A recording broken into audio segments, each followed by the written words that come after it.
All right, it is 7:01. If we can call this city council meeting to order, if we could all rise for the Pledge of Allegiance.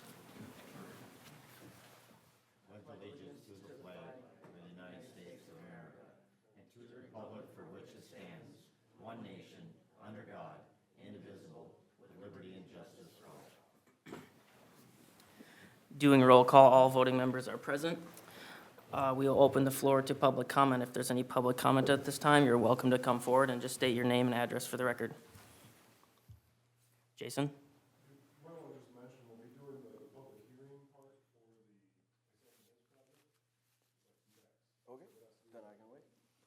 And I'll allow anybody to speak on any of these things at any time too, so. Is there any other public comment? Hearing none, we will go into adopting the agenda. Are there any changes tonight? Good evening, Mayor and Council. There are no changes. All right. Motion to adopt. Motion to adopt from Councilmember Lundin, second from Councilmember Heeman. All in favor, say aye. Aye. Any opposed? Motion carries 5-0. We have two proclamations tonight. We have the Week of the Young Child, and I will read that here.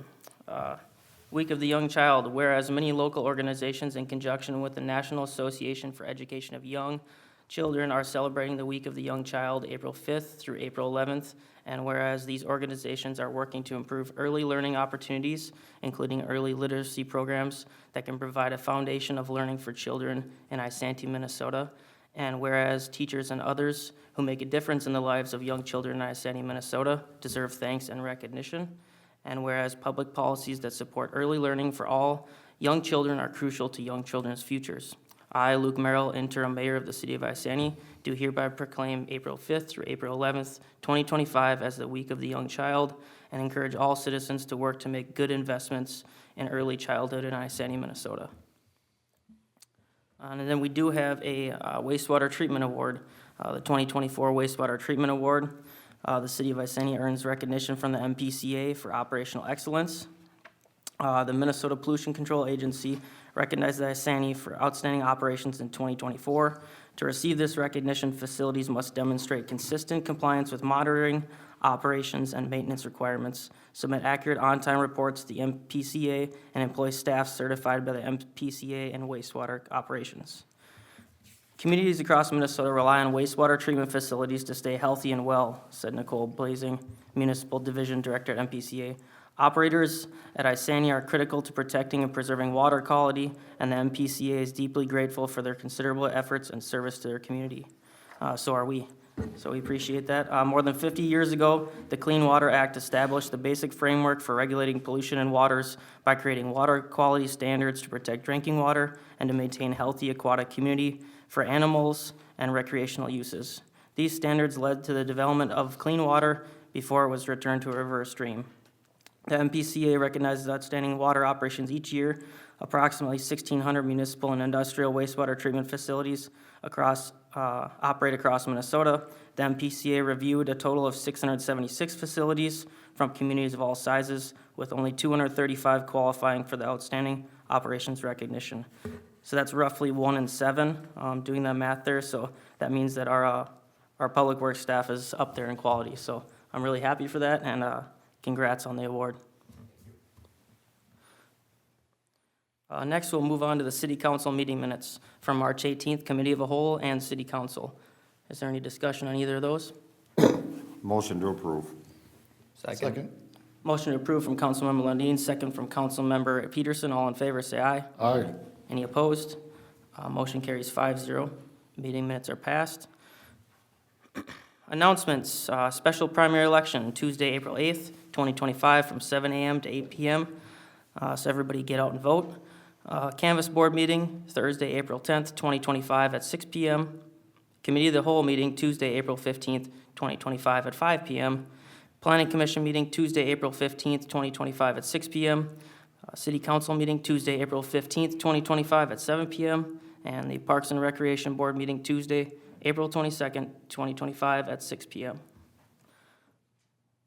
Council committee reports. Are there any tonight? I have 3. Have at it. So we had the Chamber of Commerce meeting, which was the state of the city held in Isanti. So you talked about that. and answered some questions. You highlighted our fiscal responsibility, community engagement, our move towards, our striving for transparency, and also the free market principles we try and follow. They also announced a craft fair during Jubilee Days. Contact Pretty Little Signs if you want to be a part of that. They also announced a Beyond the Yellow Ribbon Ball at the Armory that's coming up this summer, and highlighted multiple events taking place at the Library for Children. And then also the community education meeting, they updated on the faculty task force. They have 4 of 7 meetings completed and addressing some things they want to get done. They also were highlighting their summer ECFE and early childhood programs. They were talking about some new requirements that ECFE teachers need to meet, but they aren't getting any kind of compensation, so it's going to increase the cost of them to provide those programs without really having a way to adjust for the costs on their end. And the community education brochure is now out. They also want to highlight that there are plenty of classes for not just children, but teens and adults of all ages. And we also had the park board meeting. They passed forward the name for the park, which they decided on Fairway Greens. They decided on Woodland Park as the name they were going to recommend. And then they made some progress on the skate park QR code sign, and that the skate park is being worked on by Public Works. I don't know if that was completed or if it's still ongoing. We're waiting for treated plywood for it right now. It's on order, not here yet, but it'll be worked on soon. Okay. And then they're holding on the message board at Bluebird Park, the high school, so that they might be able to make us a sign rather than buying one. So they're waiting to finalize that with the high school. That's all. I have a short update on the fire district. The fire district is looking to rewrite some language on the joint powers agreement. I had spoke with Josie. She's gonna send you each a copy of what changes they're asking for. I did throw my 2 cents in and said I think we need to rewrite the whole agreement, not take anything out of it or put anything more than already is there. Just update the language and make it have a little bit more sense to it. So we'll be bringing that to Cal next meeting. And I'll have some discussion with the attorney in between that time, I hope, about some changes. Any others? All right, I do have a couple. I did speak at the Chamber of Commerce event, and that was well attended. I did make one error that I wanted to correct. I had said that we were talking about the Heritage and Whiskey Roundabout. I said it was the most dangerous intersection in the county. I meant to say the city. I don't know if anybody caught that, but I thought I'd correct that, and I'm happy that we are finally working to address that issue, and we will have a roundabout there by the end of the year. For the school board, the VFW donated $1,000 to IMS, which I thought was great. I always love to see local businesses contributing back to the schools especially. And there was a discussion about, some of their curriculum, and they have decided to put more focus on technical and real-life education, like finances and skills necessary after school, which I think our community is very keen on. I would like to see more and more of that, so people come out of school with actual skills that can translate to the real world. Then they had the budget meeting, so this one's always interesting to me. We are gonna see increases on taxes. Some people have been receiving their tax statements, and you'll see an increase in the schools. Most of that is actually caused by the state and their mandatory summer unemployment, which was a blanket law that the state forced through. Doesn't give the local jurisdictions the decision if they want to provide that or not. Everybody still has to pay for it, though. So our local taxpayers will have to pay all of that extra cost, which I don't remember the number on that. I think it was 4 or 5 million or somewhere around that. So that's a pretty substantial hit. Special ed funding was a discussion at the school as well. Some of the mandated special ed programs have increased and are only funded 80% by the state and 20% by the local taxpayers. Interesting note, the special education program costs roughly $15 million of the $70 million. I wasn't aware of that number. So it costs the district roughly $3 million per year from resident taxes here. So you could expect an increase on that, on your taxes as well. Free school lunches is another unfunded mandate that will cost taxpayers more on their taxes. That's another state blanket law, which I think is great, but at the same time, it was kind of puts the school board in a tough position where they have to increase taxes. And the other biggest thing was their 10.5% premium increase on their health insurance, which is mostly put on the cost, or the employees, not the taxpayers, thankfully. But, you know, looking at some of the numbers, a family costs roughly $36,000 now a year for medical insurance through the school. That is an insane amount, and I think something has to be done by state legislature and local leaders to require insurance companies not to gouge the public sector. They think that they can just get away with that, and I don't think that's fair, and I think the state needs to get involved in that. $3,000 a month for family health care insurance, it's not acceptable to me. So that's something that, you know, the teachers have to face the brunt on, and that's just sad. But otherwise, their budget is in fairly good order. Their fund balance is at 20.9% roughly. So I think they're in a fair position, but we will continue to see taxes increase on the school board side of things. Any other committee reports? All right, then we will move on to public hearing J1, improvement hearing for Isani Hills Rehabilitation Project.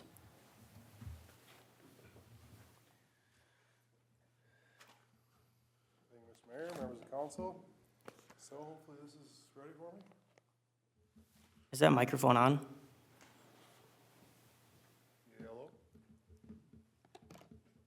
How about now? Oh. What'd I do? Is there any way we could get another, like a wireless mic up there? That seems to be a common complaint, is people in, Is there? Okay. Oh, There you go. I'm too tall for it.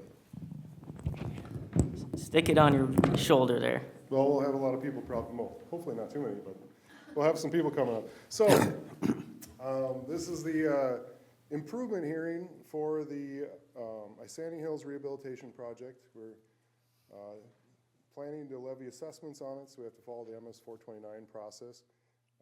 So we started out with the feasibility report that I've already presented to you guys. This is a very similar presentation that you've already seen with some tweaks.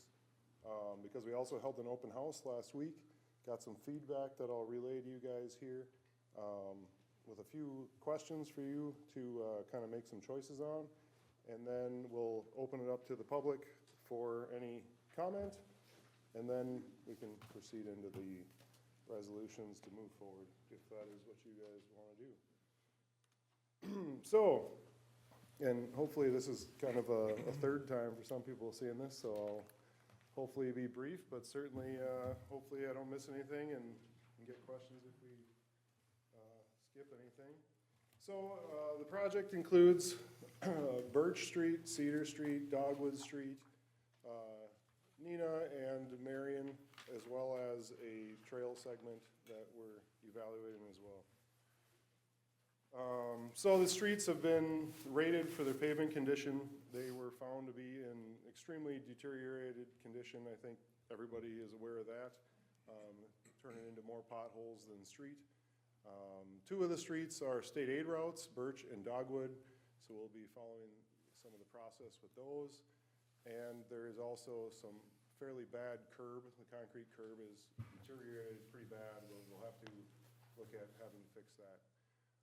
On the utility side, the water, the sanitary, and the storm are all in very good condition for their age and are expected to last through the life of a pavement restoration project.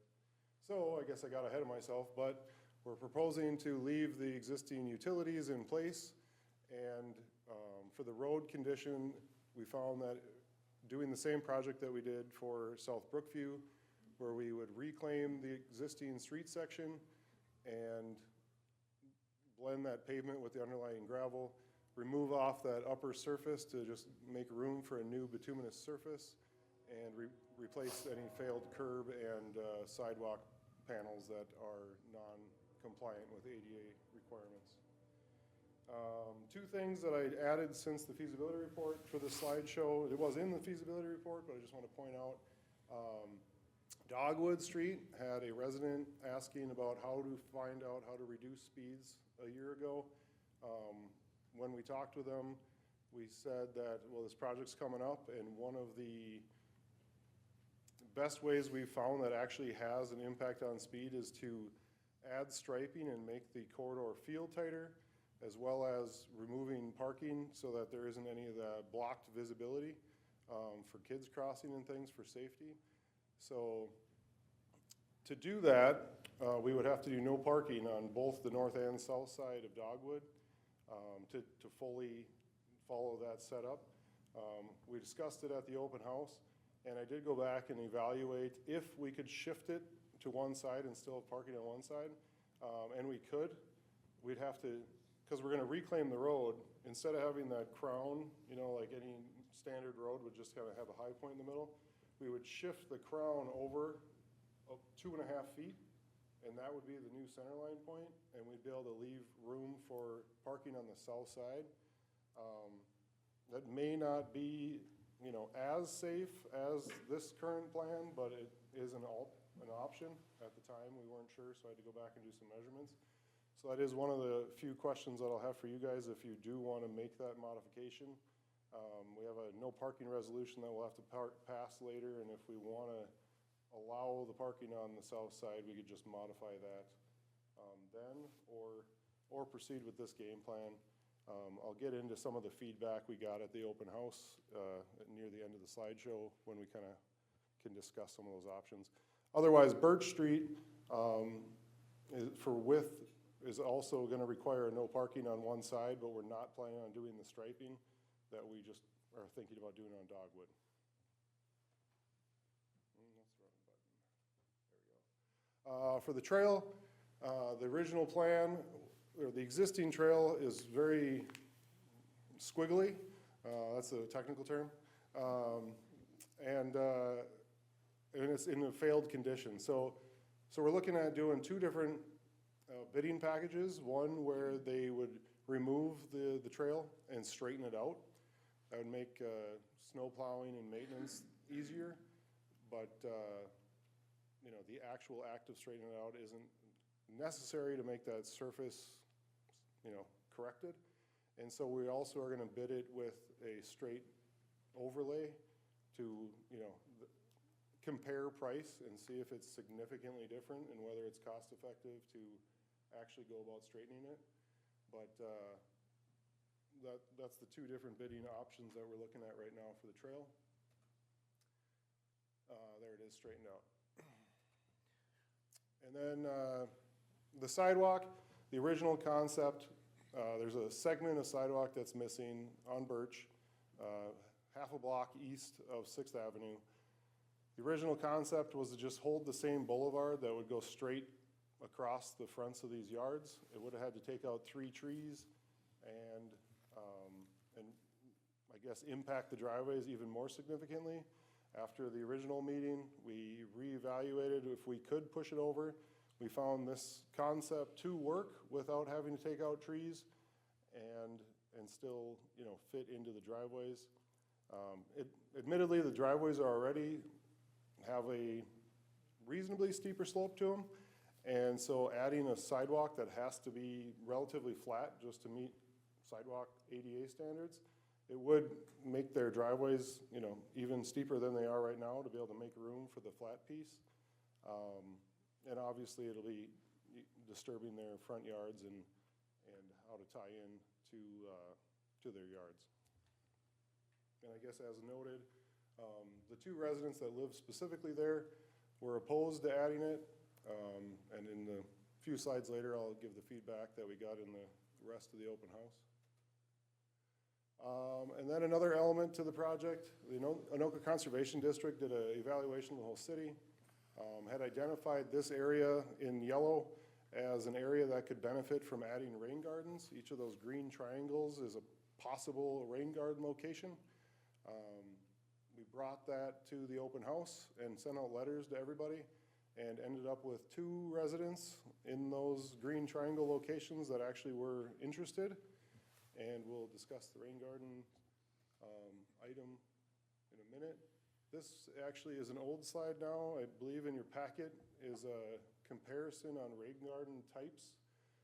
This rain garden with that structure that would be used to catch the initial sediment and oils and things and then a retaining wall in the back was originally bid on our previous project, and the price came in significantly high.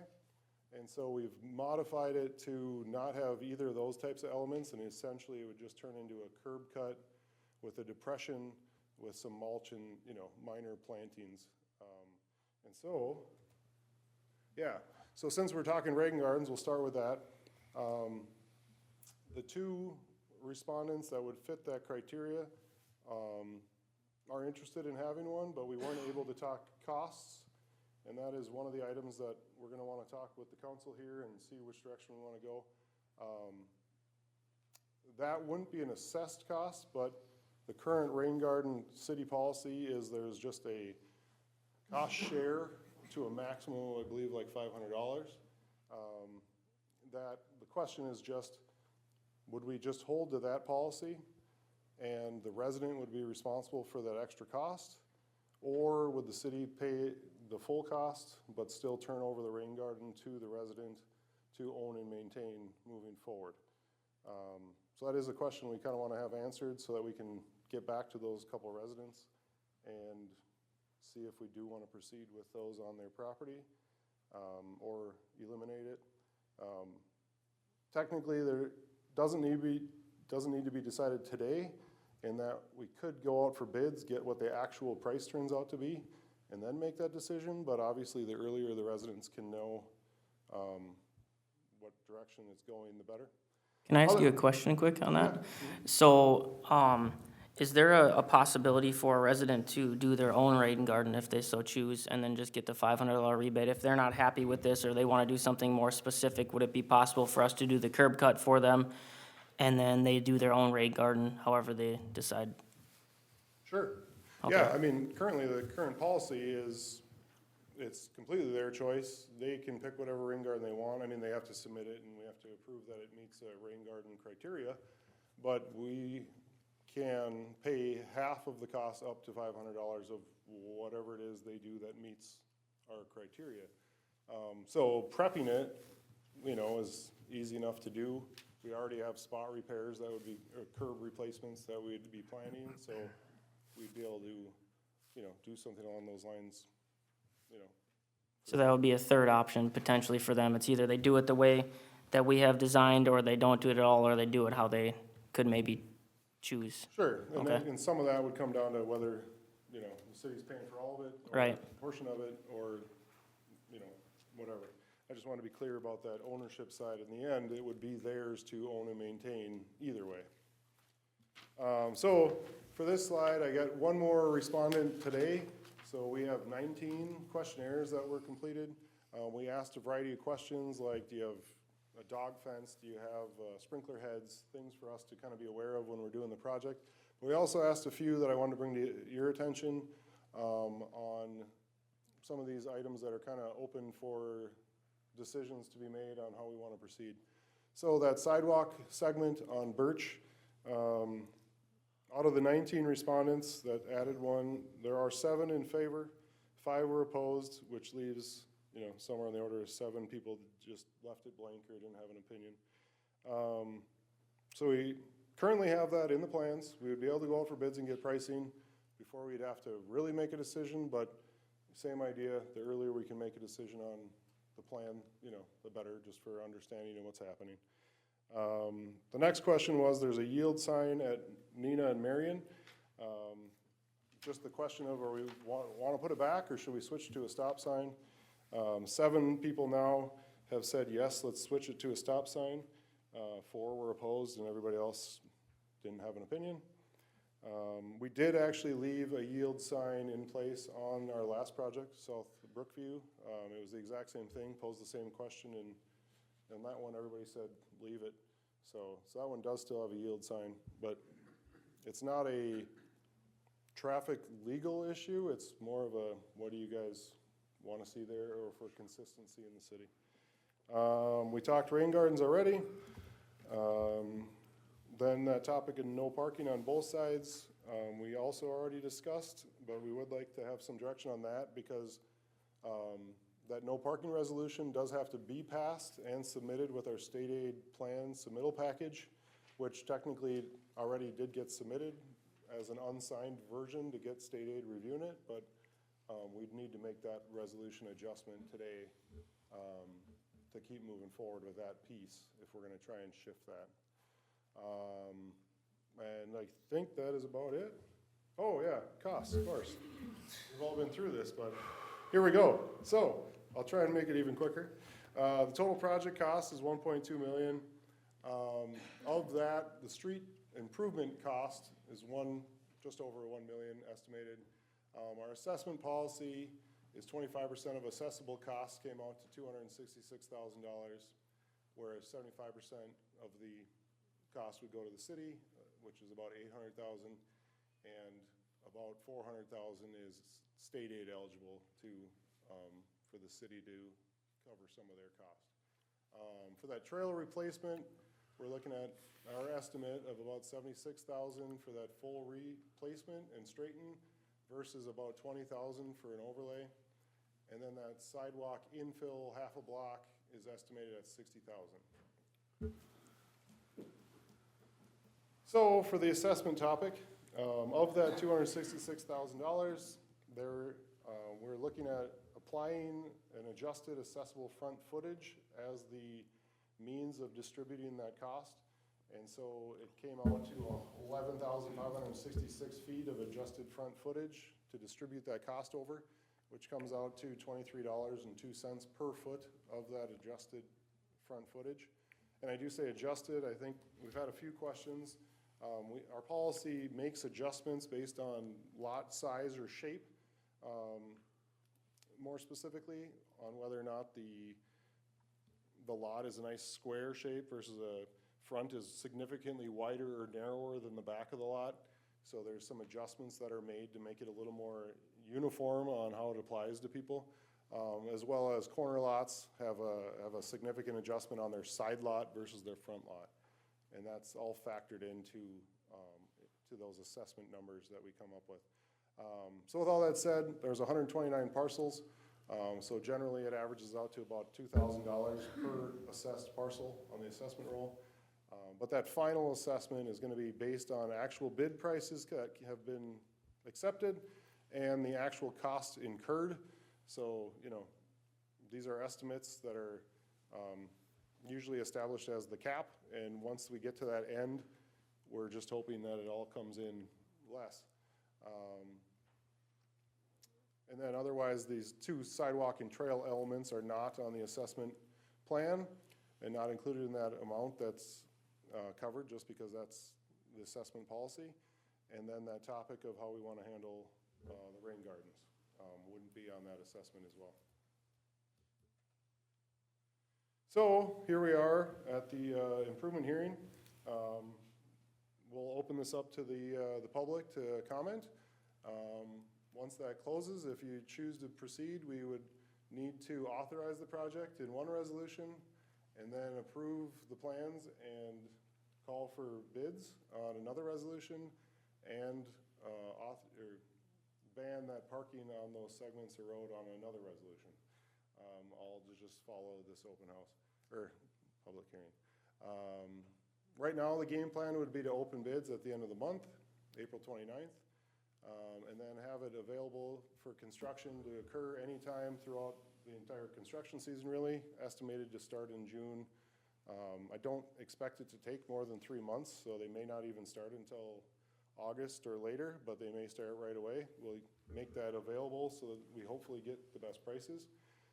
Once they start, we would restrict how long they're allowed to continue so that they can't just draw it out on us, but that's kind of the expected game plan there. And then we would hold that final assessment hearing that would be based on those final dollar amounts in November, so that the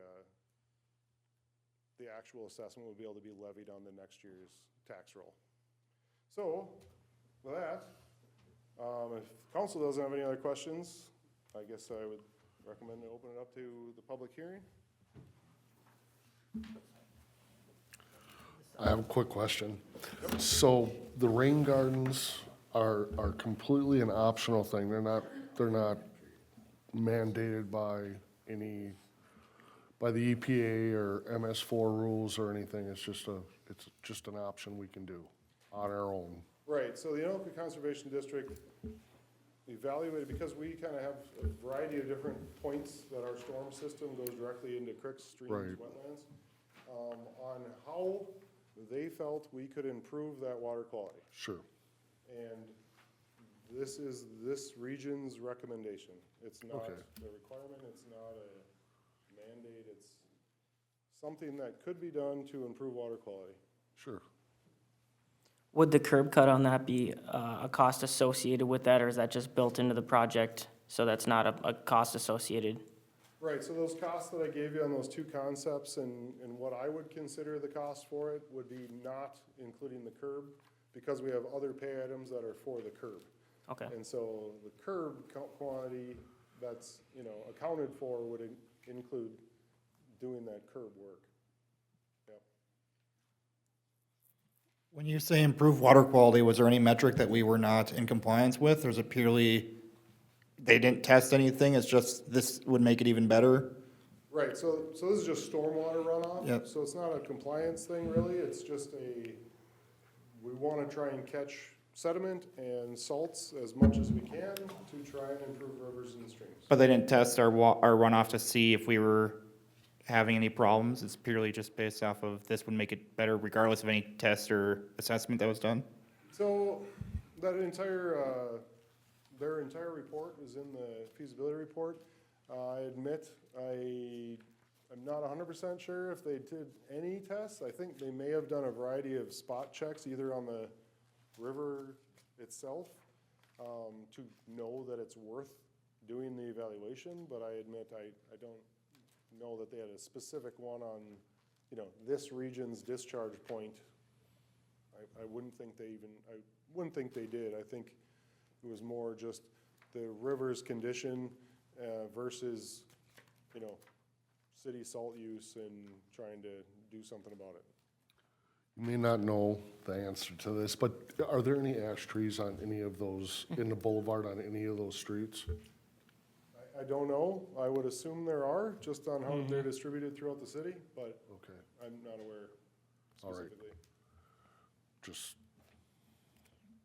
just curious, because we're gonna have to do a project through there and just looking at all options. Sure, and remember, this project, we're gonna leave a good portion of curb and only do like the minimal amount of work behind the curb, so we really aren't gonna be disturbing people's boulevards beyond a little 2-foot like patch behind the curb that'll Sure. get fixed, but, so, wouldn't have been touching any trees, but, that's more why I don't have a clue if, what kind of Okay. trees or how many there are. All right, thanks. any other questions? Otherwise, we can open up for public comment and then discuss more afterwards. Thank you, Jason. We'll open up for public comment for this public hearing. If anybody wants to come up and speak on this matter, just state your name and address for the record, please. Andy Fiedler, 519 Birch Street, Southwest. Here on behalf of my wife and I, we are opposed to the sidewalk. I have a couple questions for you. How many complaints about the lack of a sidewalk have there been to the city in the last 30 years? 24, I guess, is when they put the development in. How many requests for a sidewalk to go through these last 2 yards has there been? Both my neighbor and I do not want this, but on the other hand, we fully expect to get the shaft from the city of Isani and have a sidewalk through our yard. I think you should save the low estimate, I'm sure it will be, because I'm sure it's not gonna cost you anything close to $59,469 to do it. Should maybe save that, since we had a big epic fail at Bluebird Park this winter, that we're sucking up 50 grand for. Thank you. Josie, maybe you can answer that question. Have there been any requests over the that you know of for a sidewalk there? I know it's been a heavy discussion item with connecting to Whiskey, but I don't know if that particular road has had any requests.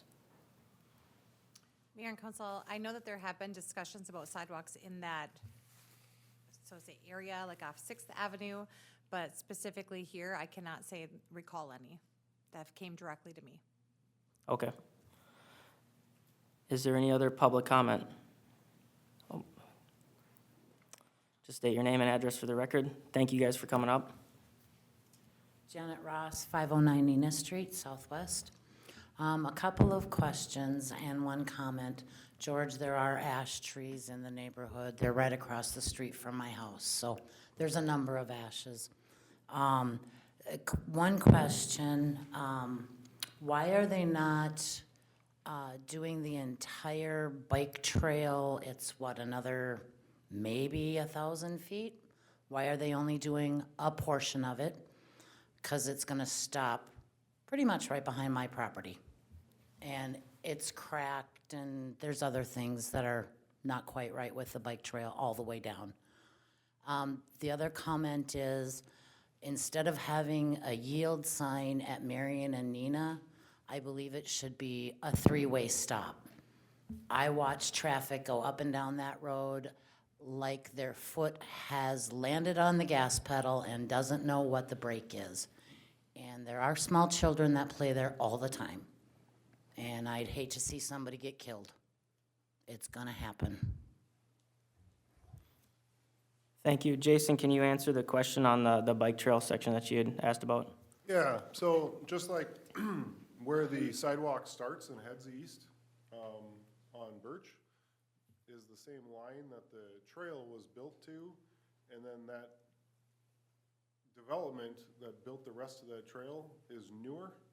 And so we're repairing the worst side, the older condition of the trail, and just admittedly stopping at that line of the segment that's 10 years newer or whatever that age difference is. I agree that stopping midway partially doesn't make sense, for just a full trail repair.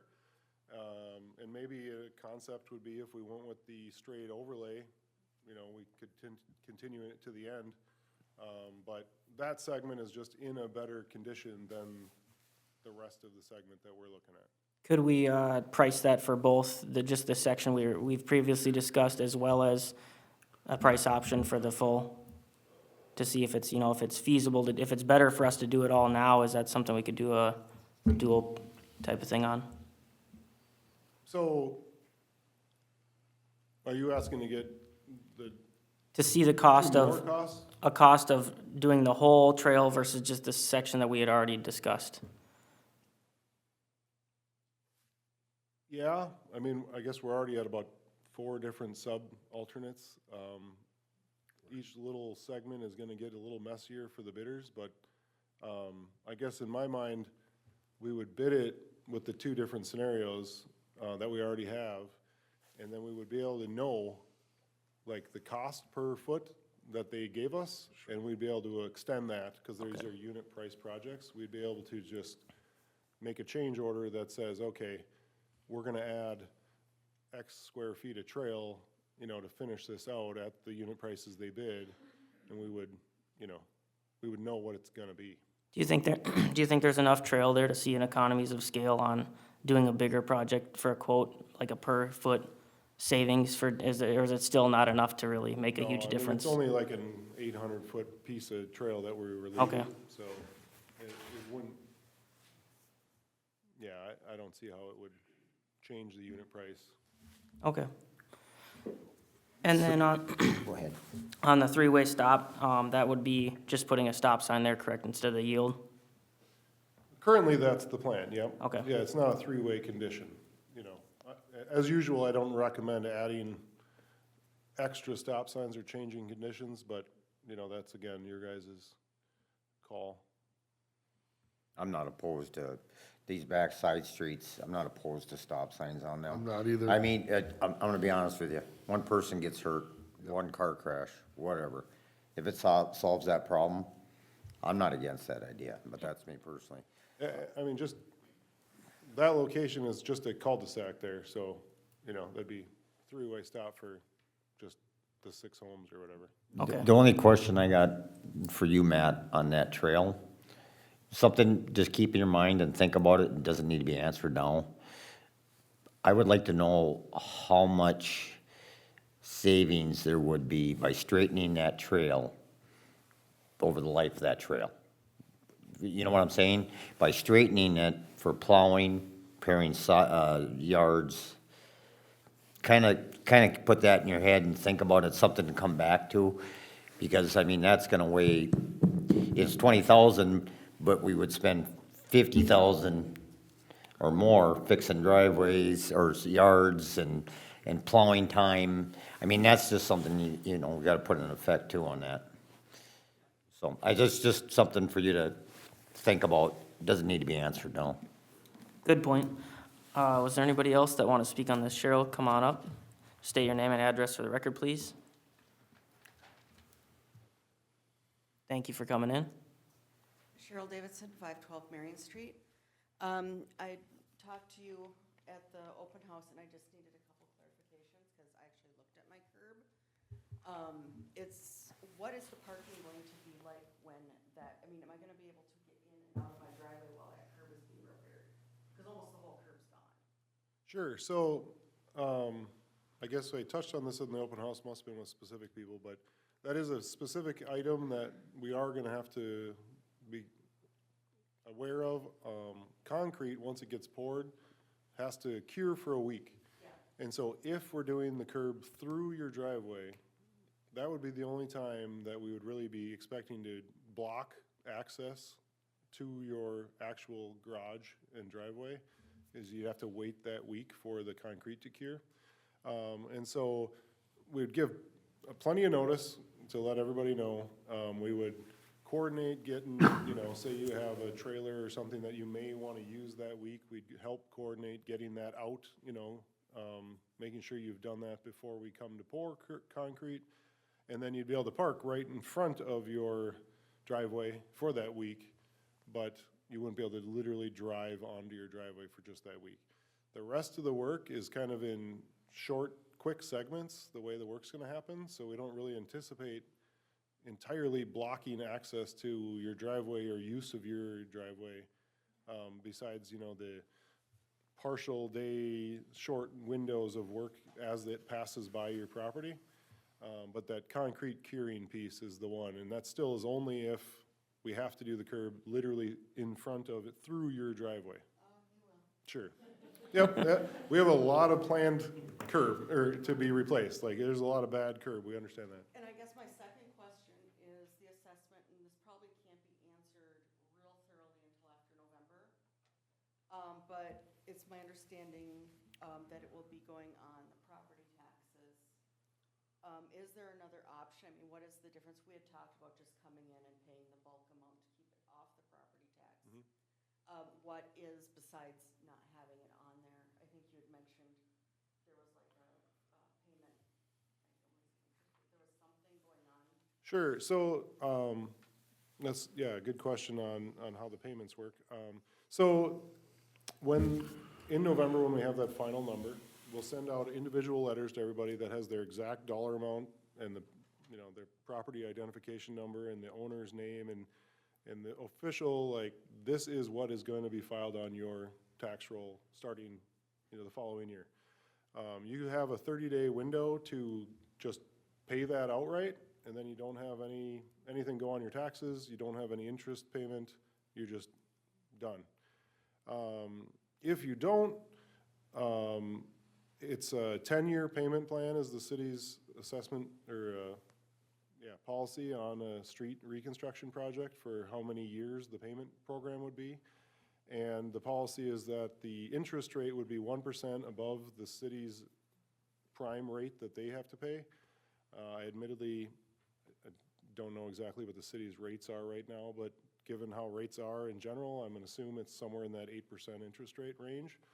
And so, you know, that average $2,000 assessment spread out over 10 years with an 8% interest rate would be somewhere in the $300 a year, you know, payment on your taxes.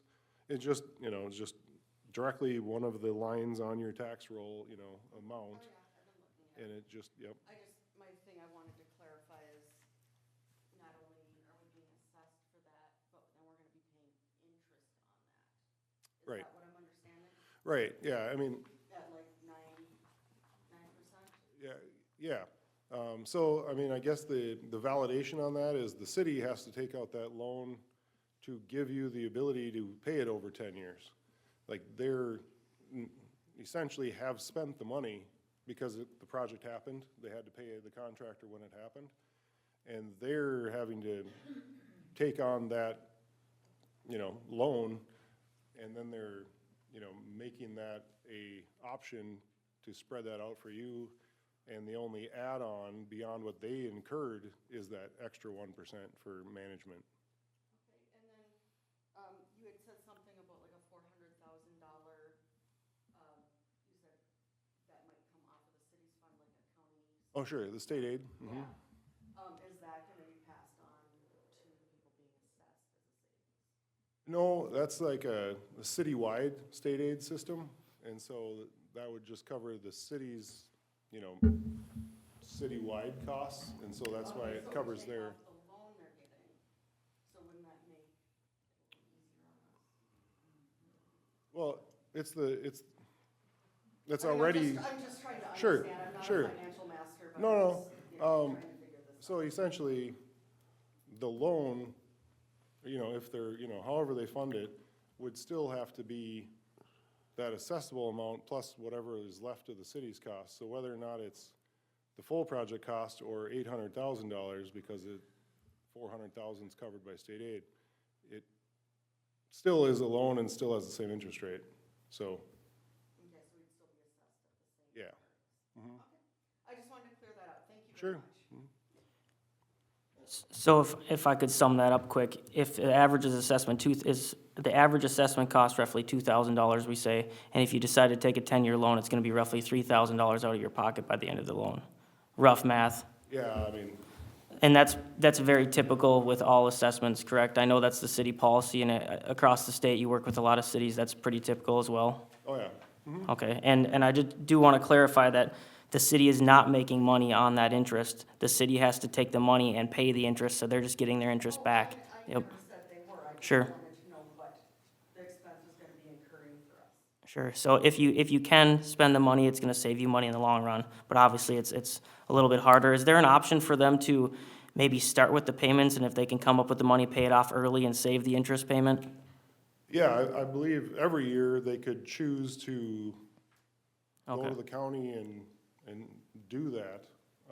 But once it levies onto it, I think there's an extra step or two that they'll have to do to stop it, to pay off what's left. No, I don't believe so. I think the easier part that I am aware of is you can pay a portion ahead of time, so only a smaller amount gets levied over the 10 years. That's an easier process, but, I'm not griping about getting the road done, I've been waiting like 20-something years yeah. to get the road fixed. But I just wanna know exactly the best financial option, cause, a lot of people, A, aren't gonna be able to pay it up front, and B, having more on property taxes is taking more out of, their grocery fund. Mm-hmm. So I just wanted to clarify what was going on there. Definitely. I share the same sentiment. If anybody ever has any financial questions on it, I'm always happy to answer those too. It's, I know, our family was not well off when they did our road, and it put us back pretty far too, so I understand that 100%. We try to do it the best way we can, and it has to be uniform across the city, otherwise you're, favoriting another one. And with the state aid funding, if we didn't get that state aid funding, more of it would just be assessed to you guys. More of that percentage would just be on you guys, so the state aid funding helps everybody, and then the rest of the taxpayers as well. Any other questions or public comment?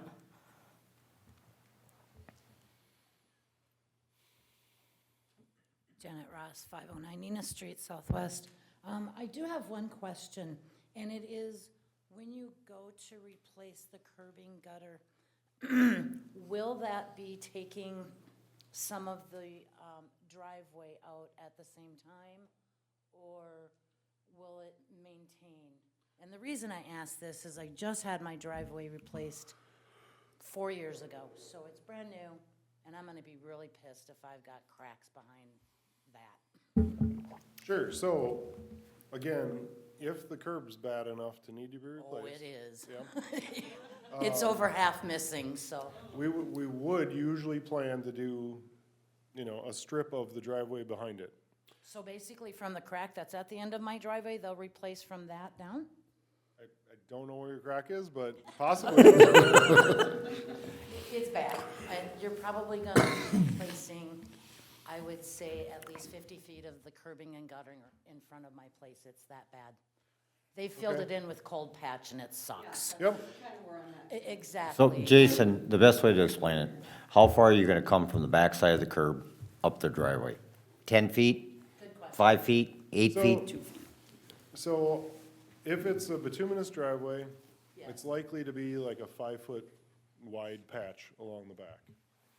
We do try and fit in whatever makes sense, like, So like the crack that's already there, which is about 8 feet, no, not quite 8 feet up, so give or possibly. take.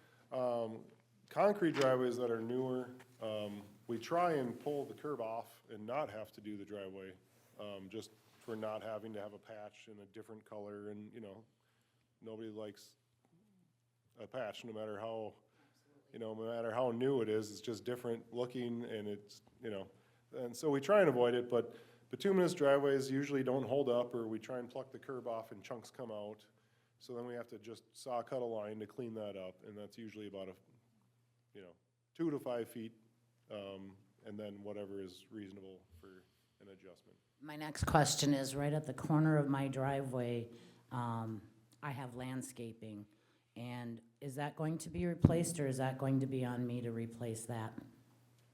So you're saying that's up against the back of curb? Yeah. So, yeah, that would actually be more on you to have to kind of rake back or salvage what parts that you might want. We don't actually,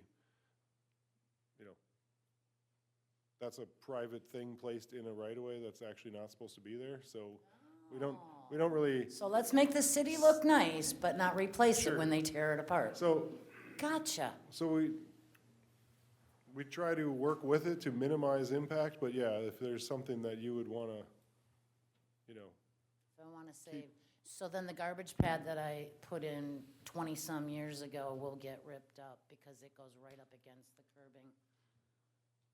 That is pretty much statewide policy that if you put any sort of landscaping or any work in the easement area that's subject to construction projects, unfortunately. It's your property to use, but if the city has to reconstruct something within that right-of-way,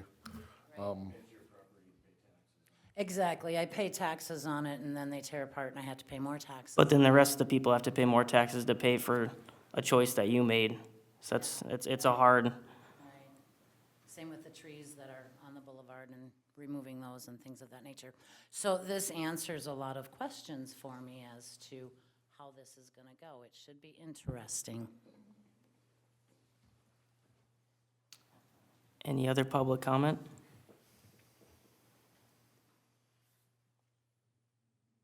All right, hearing none, thank you all for coming in and giving the suggestions. Is there any other questions that council has? Oh, a motion, close the public hearing at 7:54. Any other questions or discussion?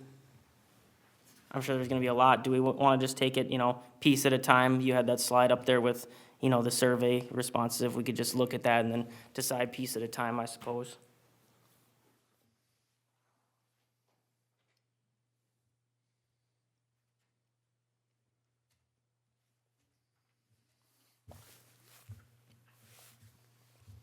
So, yeah, I guess if you're looking for me to lead the way, I guess if we want to start at the top, do we want to still include the sidewalk infill and at least get a price for it? And proceed as that, and it would be an alternate where we can still make a decision when the bids come in and we're looking to award, but we just looking for direction on that one? My suggestion would be to, get the bid, and then it'll give us more time to maybe talk to that neighborhood specifically before we decide on anything. If we have a bid that comes in and it makes no financial sense at all, well, then obviously you can just throw it right out of the wayside. But I think if we get the bid with part of the project, and then gives us an opportunity, I hope other people reach out. I don't know how I go on it. I think, it's a 7 to 5, but, you know, how do you justify it? So just get the bid and see. I think at this point, I'm not in favor of it, however, personally. I don't know what you guys think. I get the bid. Yeah, and just so you know how many people actually were given these questionnaires, the 129 were given the overall questionnaire for everybody that's on the assessment roll. Then we also sent out a mailer to everybody in the development to the south and east of this segment of sidewalk to see if they had an opinion. And I don't know how many of these are theirs, but in the end, we're on the order of over 200 people were given the opportunity, and we're at, 19. So the feedback limit isn't, Less than 10%. all inclusive. It's always but 10% on surveys, it seems like. Pushing up on 10%, but yeah, it's not exactly overwhelming. But okay, so I'm hearing proceed with alternate A sidewalk. Was this the sidewalk section that we talked about where you had asked about offsetting it Yes, from the?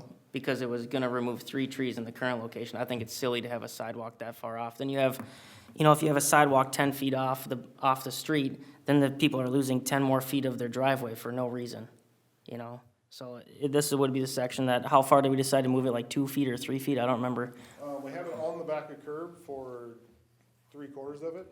Okay, But the existing is somewhere around 10 feet back, so we curved it in to cross the first driveway square and still leave their bollards on either side of their driveway, and then finish tapering it in to dodge the trees that are all on the property line. is this gonna be a surmountable curb or 8-inch curb, or what is it? The curb would just stay as is, which is that surmountable. Surmountable, okay, so really the curb doesn't give that much break for a vehicle, like someone walking on a sidewalk versus the street. It's not really gonna slow a vehicle a whole lot versus how a solid, straight vertical curb would. Right, yeah. Okay, Now, we did make the walk 6 feet wide instead of 5, because you have to have a 1-foot clearance between the edge of walk and the road. And so, that's kind of the buffer maybe that you're thinking of, to have a little bit of safety between the road and the apparent curb to, constrain the vehicle from the sidewalk. our average sidewalk is 5 feet wide, correct? So how does that work with Public Works equipment? Would they have to come do 2 swipes? I would rather just see the foot grass boulevard myself. Less concrete cost. Mayor and council, we'd be able to do that with one swipe, Okay. clearing the sidewalk. We wouldn't have to go back and do it again. Okay. Okay, yield sign. Do we want to change that? I'm in favor of changing it. The survey said change it, so. I'm in favor. The rain garden, do we want to pay for it, for the project? Have the resident pay, or use the city policy for 50% up to $500? Or, well, I guess it's kind of the two, or prep curb cuts? I have a quick question on this one. So I kind of like Luke's idea, offering $500 to the resident if they did it themselves, and then somehow get a guarantee that it's all gonna happen, especially if you're gonna cut back the curb. So, we're planning on having one there, but my main question is can this money be taken out of the stormwater sewer fund? Or the stormwater fund? It should be able to, so it wouldn't have to be out of our main budget, general budget, Right, yeah. right?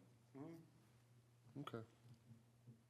So I guess I would like to see, the city, if we're gonna be replacing the curb anyways, the city just does the curb cut if somebody wants it and if they'll confirm that they want it. I mean, otherwise, if you do a curb cut, you're gonna get all that in your yard if you don't put a rain garden in, so. You And are. I mean, it does similar purpose, I guess, but, If the resident doesn't want it, I wouldn't be putting in a curb cut. oh, obviously, right. Plain and simple. Right.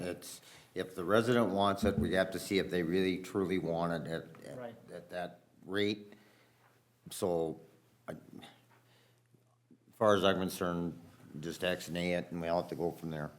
Because we're not charging anymore for the curb cut. And if they want to do it, we'll have to get those specific ones that say they want it, and go from that route. So you just wanna follow the standard city practice, basically? Okay.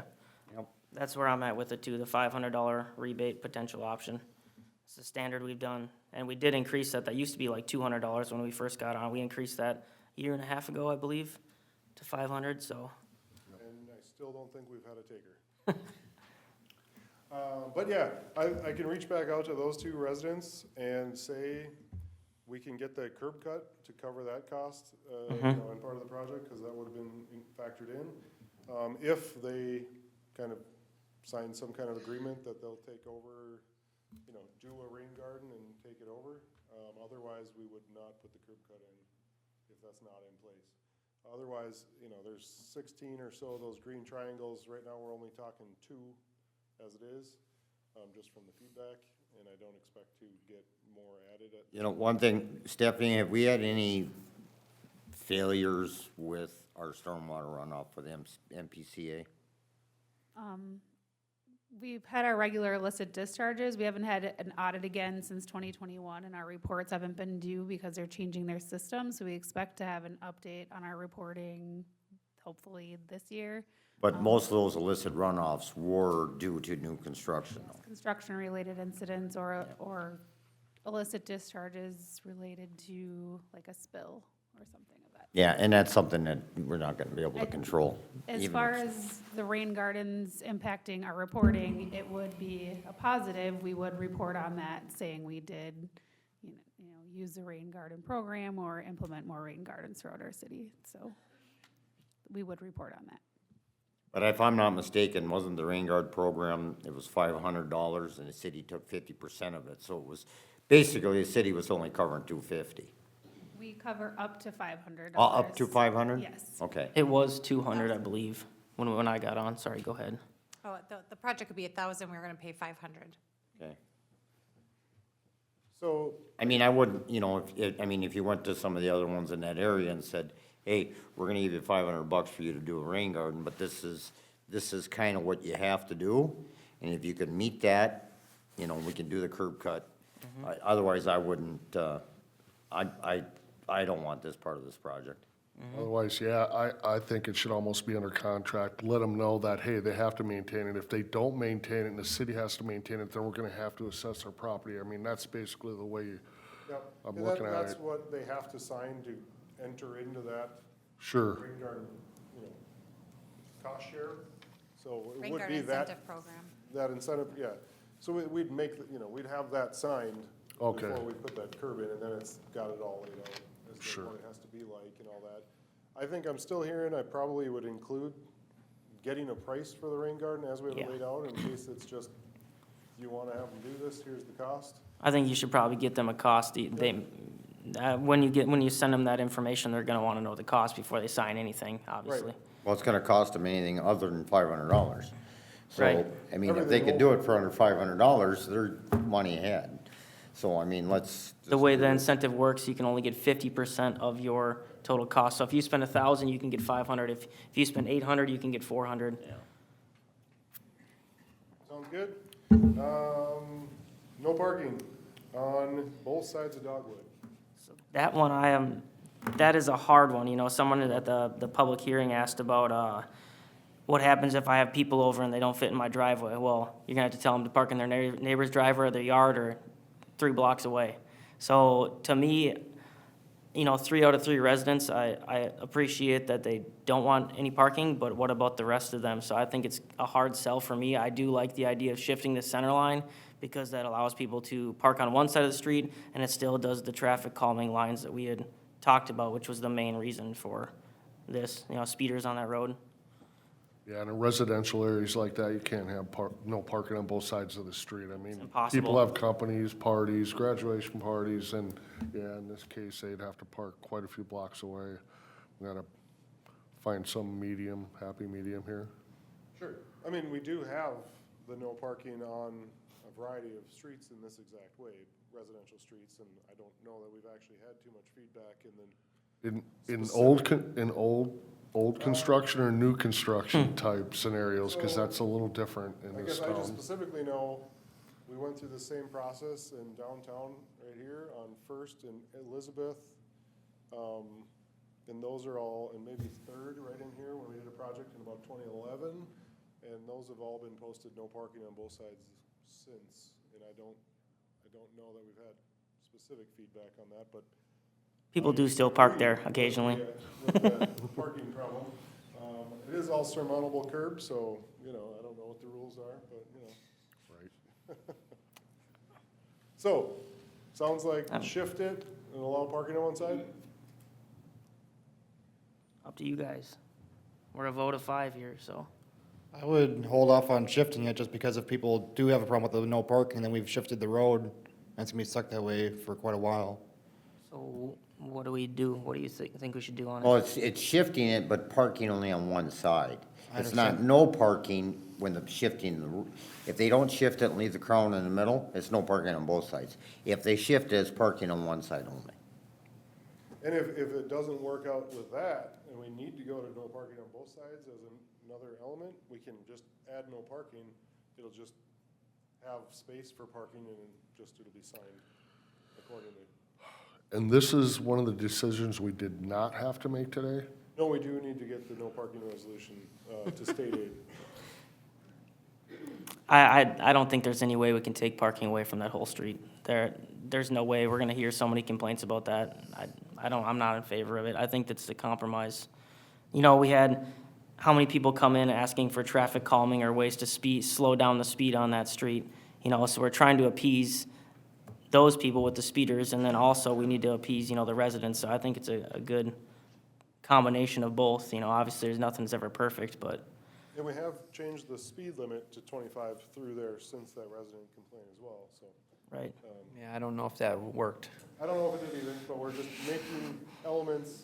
We're trying, Try, the yeah. feasible things that we No, can do as a It's city. not a local government issue, it's a community issue. And in my neighborhood, it was the stay-at-home moms that speed the most to be shot. And most of them are like this.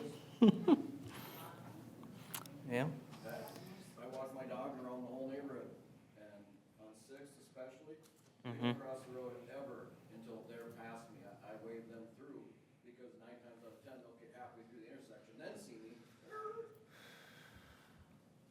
Or they just don't never see you, and they just run right through. I mean, Sixth is a drag strip. I mean, I've seen cars and trucks, one in particular goes from South Brookview all the way to South Passage and doesn't stop at any of the stop signs, every time. Red Dodge pickup truck with busted out taillights should be easy to see and spot and find.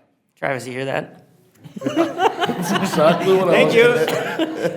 Any sort of stuff like that we want to hear about because we can't be everywhere at Right. once. And, Come out in the morning when they're all going to work. Yep. no, if you have problem vehicles like that, I would definitely be calling Travis and letting him know and see if, Travis, they're at work. You know, Travis ain't gonna get out there and catch them unless he's right there at the corner. right, but if he's doing it day after day after day, he's gonna get them someday. Collect license plate numbers. For Travis, I've done that before, back when Ron Sager was the chief. Now I'm not gonna do it again. Sure. Steve, what are your thoughts on this? Some of these streets aren't wide enough for parking, period. I live on one. But people have a place to park, I get it. But also, people have to be respectful for people that live on that street. I don't care. If you're gonna do it, if you're gonna compromise, the offset is the only way to do it. And if it ends up having to go no parking, then we'll end up no parking. We have to make that decision now, let's just offset it and park it on one side only. I mean, you could sit here and have a 3-day debate on this and we'll still never get anywhere. Do we need to vote on that, or is this gonna be the whole resolution I assume we're gonna vote on? There will be a resolution, but if we could get clarification on which side of the road will be designated no parking, that'll be included in the resolution. That's Then also another to let you 3-day know- conversation. Also, to let you know that no parking is also stated within chapter 227 of city code. So while council will likely pass a resolution this evening, at an upcoming council meeting, the ordinance will be on there to make that final change. Which side are the mailboxes on? I suppose. So I just recommend, no parking on the north side, just like we're doing on Birch for consistency. Okay. yep. Yep. And the offset we have an example on Palomino. So we're trying to be ahead of the game on the Palomino one. The Palomino still has the crown in the center, and the stripes off 3 feet. And people drive that road just confused as to what's going on. And plowing is difficult because the plow blade is tipped wrong for that little 3-foot strip. Now, in our case, when we're just gonna move the center line over, Our cross slope will be a little bit flatter on the longer side and a little bit steeper on the shorter side, but at least then it'll be defined, the plows will be able to just hit it right, and it should look like it makes sense. And we're adding the fog line. A big fog line, right? 8 inch or 6 something, inch 6 line inch, yeah. To really define the lane versus the parking lane, so that should be a lot less confusing than Palomino was. Sounds good. Okay. I think it consensus with on, Yep. Okay. Yep. So that's my list. Is that it? Now, I guess resolution time. We have to pass a resolution authorizing the improvement to follow the assessment procedure requirements. And then approve the plans and order the ad for bid, so that we can get that going. And then we will edit the no parking resolution to only be on the north side of Dogwood as well as the north side of Birch. Make a motion to accept all three resolutions as presented. Second. motion by Councilmember Lundin, second by Councilmember Holmgren. All in favor, say aye. Aye. Any opposed? Motion carries 5-0. Thank you, Jason, and the community for being involved in that. I was very happy to see how many people showed up to that public hearing, or the open house on that construction project. So we will move on to agenda item K1, interview applicant Theodore Knudsen for vacant planning commission seat. Come on up, Theo, and we just have some questions for you. Can you state your name and address for the record, please? Theodore Knudsen, 111 Second Avenue Southwest. Okay, thank you. So we'll just start right off. What is the planning commission's role? It's to serve as an advisory board for the city council on planning and zoning. Yep. Real estate development. Okay. What is the role of the comprehensive plan in the planning commission's decision-making process? It's meant to be the guiding book for making those decisions based on our plan for the city in the future. Okay. Do you feel the current comprehensive plan applicable? Does it need to be changed? If so, how? Yeah, I feel that, I'm guessing that it's applicable. I've read a little bit of it, but it's 139 pages. So, I'd have to do some studying to say what could be changed, what's something that's outdated since it has been used for the past 10 years. So it was written a long time ago. I'm sure that there's some changes that could be made to update it for current times. Okay. What is the purpose of a zoning code, and do you feel there are changes that need to be made currently? Zoning code has to do with dividing the community into industrial, commercial, and residential properties. Do I feel that there's changes that need to be made? I would have to review currently what we have, which I haven't had time to do again. Okay. If you were asked to make a decision on a matter before you that does not meet city requirements yet you are in favor of, will you be able to uphold the city's standards? Yes. What is your knowledge on conditional or interim use permits, zoning variances, and plats? So the first three that you mentioned are pretty much the same thing. They're just used in different scenarios. With the conditional interim, an interim, that would be where you can use your property for this purpose, even if it's against what our current zoning laws are, for as long as there's compromises in there. Then you got the interim, which gives you a period of time where you can use it for that purpose. And then you got the variances, which are like, hey, we know that you're not supposed to be using this property for this, but you kind of have a waiver right now for that purpose. And then the plats have nothing to do with any three of those. It has to do with, those are plots, multiple plots that are used for certain purposes like parks and things like that. Great answer, thank you. Do you have planning or planning commissioner experience? Nope. Do you volunteer within the Iceni community? I am a delegate. All right. And can you attend evening meetings at 6 PM? All right, are there any other questions from the board? All right, well, thank you for coming in. We'll have a vote. Thank you. I would make a motion to approve. Second. Motion by myself, second by Councilmember Peterson. All in favor, say aye. Aye. Any opposed? Motion carries 5-0. Thank you, Theo, for wanting to get involved. All right, we will go to business item K2, the annual fire district report presentation. Al, come on up. State your name and address for the record, please, sir. Evening, everybody. Al Jankovic, Fire Chief for the Isani Fire District. My address at the fire station is 401 First Avenue Northwest, here, a couple blocks down the road. So do we have our annual report for the computer? Otherwise, I have paper copies back there. I came in a few moments before 7, so I didn't get them handed out before you all sat down, but they are available if you wanted to grab one now or on your way out and take it home with you. Otherwise, we might have to grab them here to. Okay. I saw you come at 5 and the door was locked, and I ran out and I just missed you, yeah. I was gonna try to drop them off before the meeting, but that didn't work. I was wondering where they are. I have the last couple years of my folder. I was just looking at them. He was here, the door was just locked. Thanks.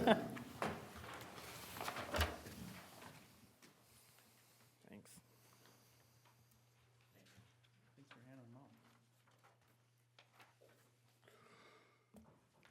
out. Is this available online, so anybody that's watching, if they want to look at it at some point in the future, will it be available online, or is that something that the city would have to do, or? Yeah, I don't have it on our website. I have 7 different versions for all Sure. the owners of the fire district, but you can email me at the fire station or one of you guys or Josie. They're absolutely available via PDF. Okay, It's a pretty big file with all the pictures in it, but we can definitely email them out to anybody who wants one. okay, sounds great, thank you. So we'll dive right in. What we're looking at is a 2024 annual report for the fire district. So the fire district covers 6 townships and the city of Isani, if you didn't know. And so annually, I put together a report. It's looked the same, similar to this for the last several years, so it might be familiar to most of you. But I still like to just go through it and see if there's any questions anybody has. Now's a great time. So quickly, on the front cover there, that White House with a C on the front of it, that is a training burn.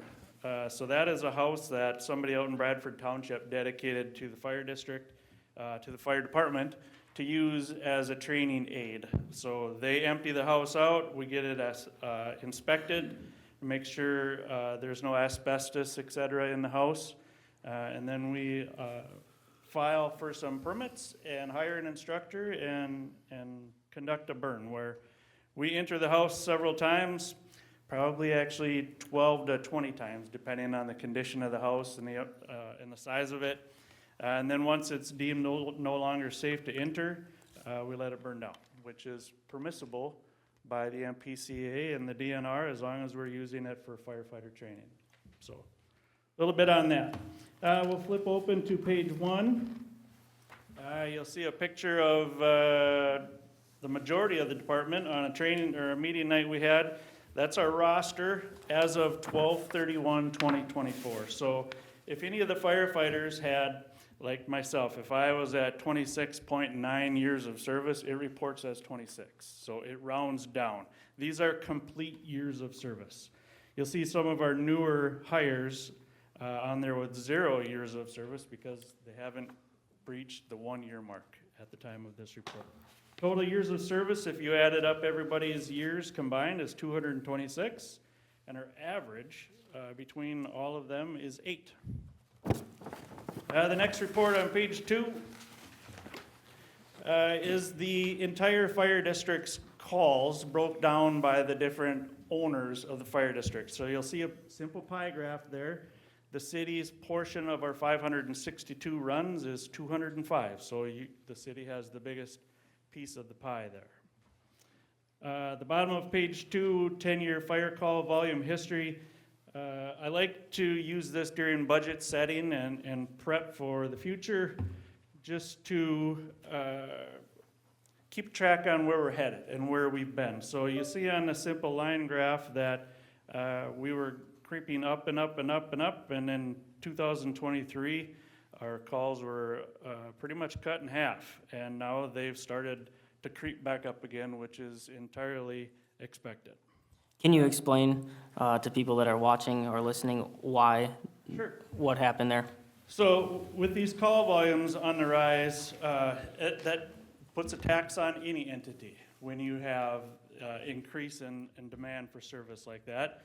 And short of, thank you, budgeting to increase staffing, increase liability, wear and tear on our equipment, we had to figure out some way that we can save in those things I listed. And it was determined that in some of our runs that we were going on, we were duplicating service. And to be most efficient, we don't want to do that. So the determination was made that we would limit our call response to non-critical, sometimes considered minor medicals. In our area, the Alina, North Ambulance Service, and Lakes Region EMS respond to medicals. We do not transport as a fire department, we never have. So we act as first responders, along with the ambulance service, who does transport the patient to the emergency room, as well as law. So that was one area on those non-critical, non-life-saving calls that if we pulled back, we decided between Alina or one of the ambulance providers and law, if we didn't need to be there, then we were going to draw back and test that and see how it works. Can you give an example of what sort of call that would be? Not feeling well would be a call that is not infrequent in EMS. Different people have different thresholds, which is, I'm not downgrading their need for EMS because they're not feeling well, but with an ALS ambulance, Advanced Life Service ambulance, and police on scene, adding more trucks and more service to a call that's non-critical, such as that, we figured was a good place to start to try to reduce our calls. And it's shown to be effective overall. Of course, when any change is going to offer an option to push back. And there has been. I'm not going to lie to you and say that it's been a perfect road. It hasn't. We've learned a little bit along the way, but in the end, you can see our call volumes have been reduced drastically, which is going to save us. So who decided to make that decision on that? There's been a rumor going around town that us up here on city council made that decision. Who made that decision on that? The city was 1/7 of the decision, in all fairness. Our fire board makes those decisions. So the fire department officers and myself drew up a draft policy and presented it to the fire board, and they voted on accepting it, which then put it into effect, and the sheriff saw it through. That dispatch would change our call types that we respond to. And I did talk to dispatch up there. We did a little tour with the Citizens Academy, and they said that has gone pretty streamlined. It hasn't been a huge issue. They can determine whether something is, whether we need to triple services or, if just the police and the ambulance is enough. So I think it's gone very well, and I just wanted to clear that up for the community. Yeah, thank you. And that was some of the initial concern, which I totally understand. Dispatch, they're on the phone and they're listening to this call for help, and they don't want to take on any more risk or liability than they have to.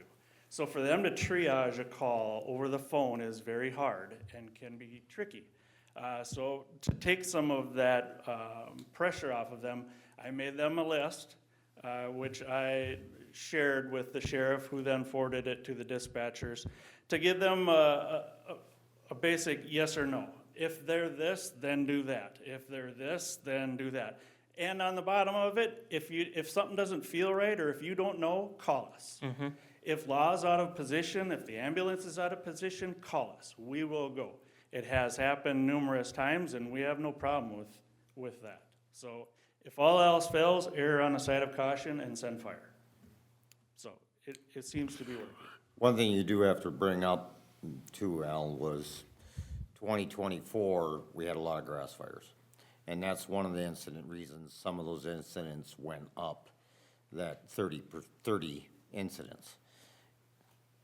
You know, it wasn't just, the call volumes have dropped for the medical runs, but last year, there was a lot of fire calls. There was, and we had a big windstorm in August that accumulated a lot of runs for us over several hours, where we were clearing trees and blocking roads where there was power lines down. So not to get in the weeds during my annual report, but we use averages on our call volumes when we calculate our budgets and our cost sharing. And the reason why we use averages, a 5-year average, is because of some years are heavy on grass fires. Some years have big storms during the summer that generates a lot of call volumes. We try to average things out to not have those big spikes in our budgets and in our call volume. So yes, there was a few different events in 2024 that added quite a few calls, which is a good segue to page 3. What this is every time we go on a fire call, we need to submit a report to the state of Minnesota, which goes in a national database so that they can see what the fire service in Minnesota is doing. So we have to categorize all of our calls, and what this report that's on page 3 and 4 is on those different categories. I like to share this because it's a lot of fine detail on everything we do. Some people look at our run totals and say, 562 runs. My gosh, I've seen your trucks on the road one time. What are you doing 562 times? Well, folks, there it is. 61 different fires, 206 different EMS calls. So even though we modified our call response criteria and we reduced our response to non-critical medicals, we still responded to 206 of them in 2024. So we'll move on. The report on page 5 is the different training events that the fire department participated in 2024. So these vary from a new hire who needs their initial firefighter 1 training to monthly trainings that we do at the fire department. Every 4th Tuesday, we meet at the fire station and train on something different, to something that's as simple as an online class to meet OSHA standards. Those also qualify for training and are in this list on page 5. Page 6, public relations and education. This is a lot of the, PR stuff that we do. County fair. We're at the county fair for the entire length of the fair with our jump house, meeting folks, giving the kids something free to do. So that is one of our PR events. We also go on numerous parades, as you'll see, and support the fire service as well as our rodeo, national night out, numerous touch-a-truck events, township picnics, etc., where people want to see and learn about their fire department. So we're happy to be a part of that. The picture there is at the high school graduation, something we've done with Cambridge Fire the last several years, as it is the Cambridge Isani High School. The leadership up there is excellent about getting both departments there to represent the students. So together with our ladder trucks, we hang that beautiful flag that was donated by the Isani VFW above the doors so the kids and parents all walk under it after graduation. Can you forward in the slideshow too on the computer? I'm sorry. No, you're good. Yeah, I'm just looking at my paper. So, service area. This is all of the sections that we cover. It's 157 total square miles inside those sections of land. There's an estimated 6,000 447 households. Estimated population in those sections is 17,539. So the bottom is, it's kind of a mess. I agree with you that it's hard to look at and tell where you're looking at on the map, but just to give you a vague picture of our service area, the yellow box is our boundary line.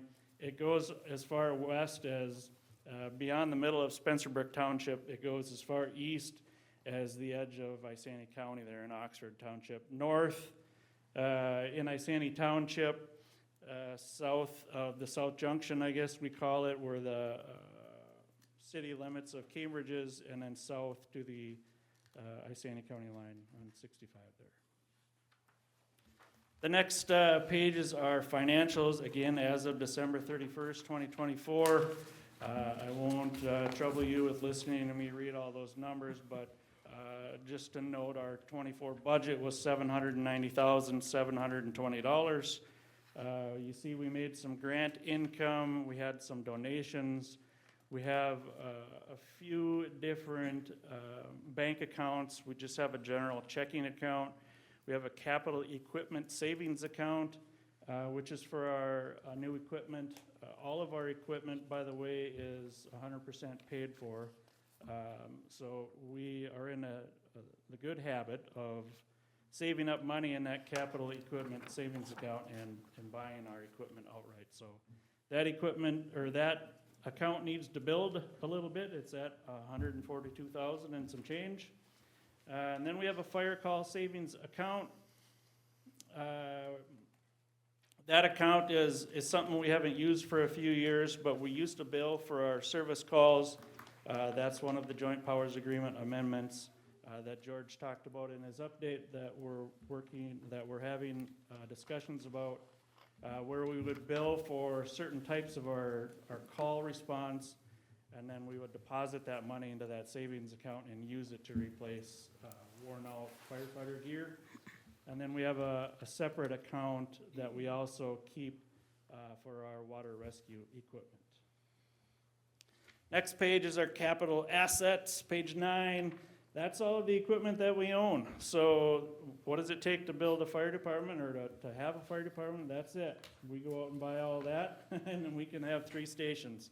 The one thing that we do not own that we are excited to own in a few months is the Station 1 building in the city of Isani here. We're currently on a lease to own a contract with you folks. Once we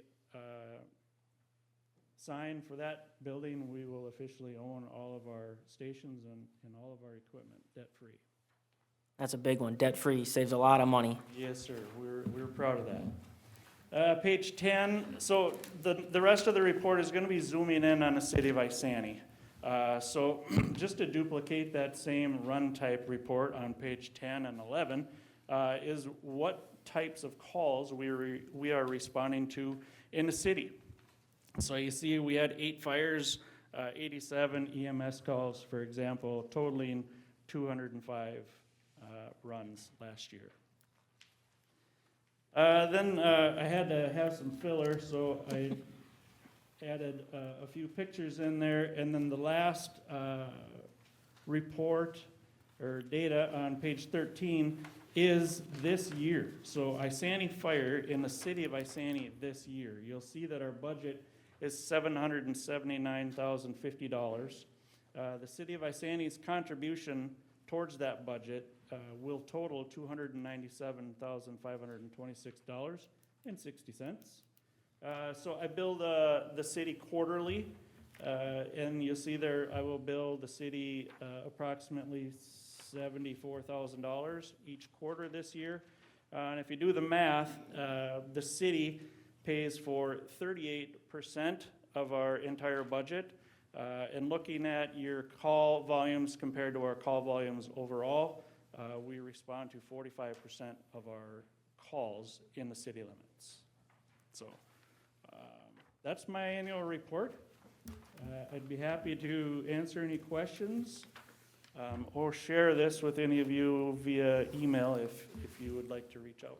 No problem. All right, thank you, Al. You guys have any questions? Nope. Good job. Thank you. Thank you. And great job to the fire department and everybody that's involved with that.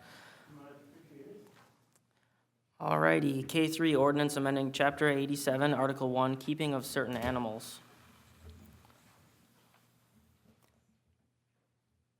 Good evening, Mayor and Council.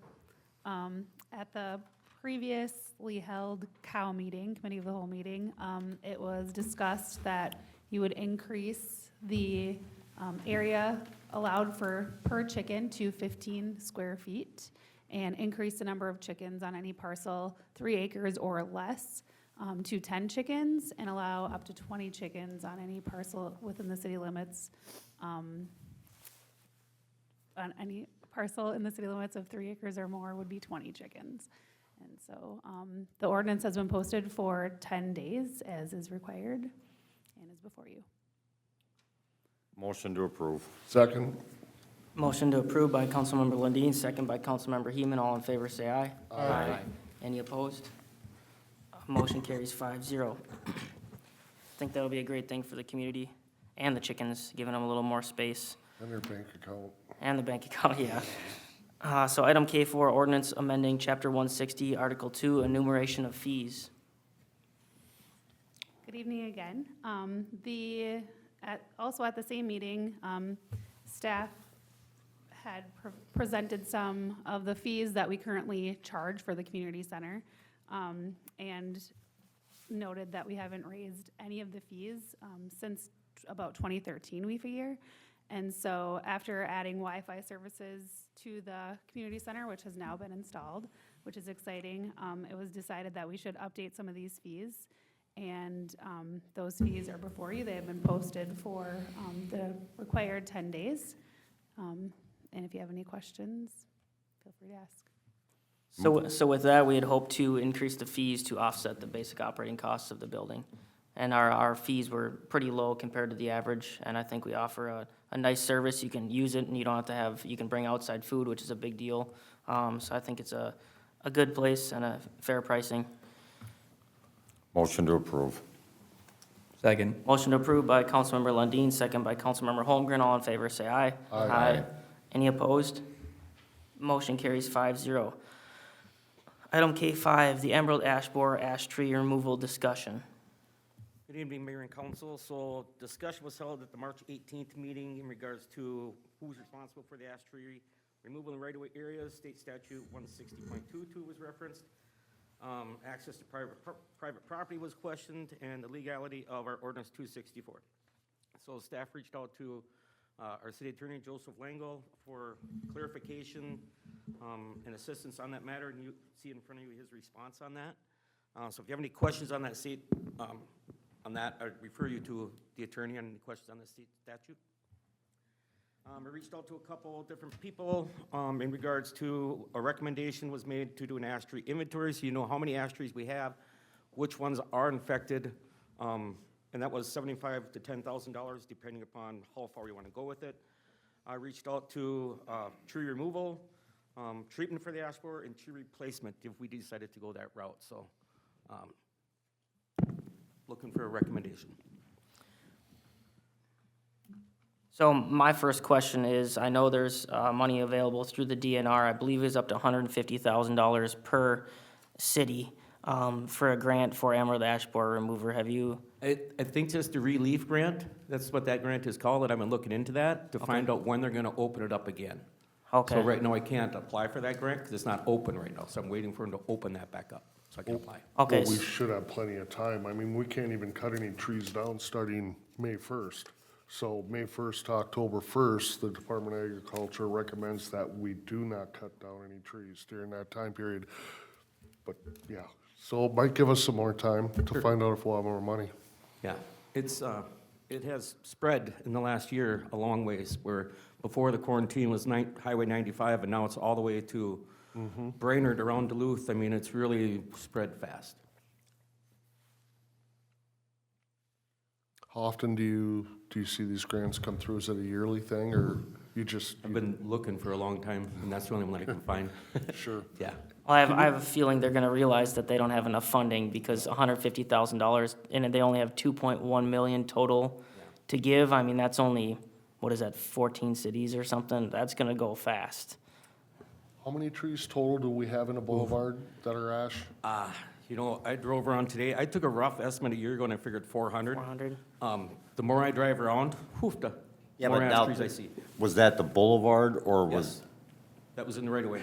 Just in the right of way, 400 in the right of way. Or more. You look at all the trees down Heritage, those are all ash trees. A lot of these trees in this downtown area here are all ash trees. And, I mean, somebody out here recommended or said they have an ash tree in their front yard. So, I mean, I was just driving around downtown, just trying to take a rough count, how many ash trees were per block. There's a lot. So historically, ash have been planted because they're a deep-rooting tree, and they don't tend to disturb sidewalks or streets, so that's probably why they've been planted in so many right-of-ways, because they're great for that sort of thing, but in this instance, it kind of, yeah, it negated that value, obviously, and I don't know where we go from here. So you'd said there was something from the attorney, I didn't see that in. Right after the first paragraph there. That was his response, code 264-3 and down from there. On the cover page. Oh, I see that now. I read that statute, but I didn't realize that was attorney comment or opinion, I guess. I'll make a comment while you're looking at that. I think we have time on this. We have one citizen who obviously, it sounded like he wants to get his tree down ASAP. Is it something you guys can do? The one tree until we figure out what we're gonna do with these boulevards? I did look at his tree, and I do believe that's something that Public Works can handle. Okay, I think that's one option we should look at. Take care of this one tree. That really, We can't really do much cutting after May 1st anyway. And that will buy us a lot of time to look into this problem and how we're gonna do it, because that is a phenomenal amount of money. If you're looking at 400 trees times $400 to $3,500, we don't even have that in the budget. I mean. We It's a have- $500,000. Total budget. We have neighboring cities. I reached out to all of our neighboring cities, and one of them is considering the tree belonging to the homeowner until the tree dies and the city takes the tree down. They're have a lot bigger staff to handle the trees as they come down than we do here. Other cities are treating some trees, and other cities are just coming through and wiping out all the ash trees that just coming through and get rid of all of them. Treating is just prolonging it because they're gonna die anyway, so they need to be taken care of. And I think, I kinda like the idea of if Public Works can just take care of them as they see them and as they have time, and then just keep kinda doing that over the next 4 or 5 years, or? There will be some trees that Public Works won't be able to handle taking them down. Some of these ash trees are really big. And the Okay. Public Works won't be able to have the time How to take them big down. are we're talking like, I don't know how big around, Even bigger something than like this. that, Yeah, yeah, yeah. that's a big tree. That's a big tree, yeah. the city started planting these ash trees in the early 80s. More before then. Well, I know back to the early 80s. This one on this property was planted in 89. I mean, I'm sure you guys have thoughts on this too, I would rather see, if there is a grant available, I would rather see us apply for the grant and then use that money, and as we get the grant, we take care of the tree problem. I think it's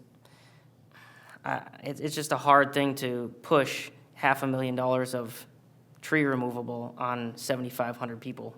That's gonna be a pretty big, But if the tree isn't affected, it doesn't need to come down today. right. So, I mean, this is something that we should probably, the city's stance was you no longer can plant a tree in the right of way, plain and simple. It's been like that for many years. These trees were planted long before a lot of our times.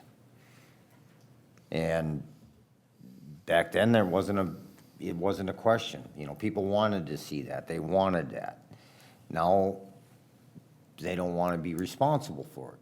Well, then I personally feel that maybe we're gonna have to start looking at it. As the trees are diseased and starting to die, then we'll have to address it, but I think we should start budgeting something to do with that.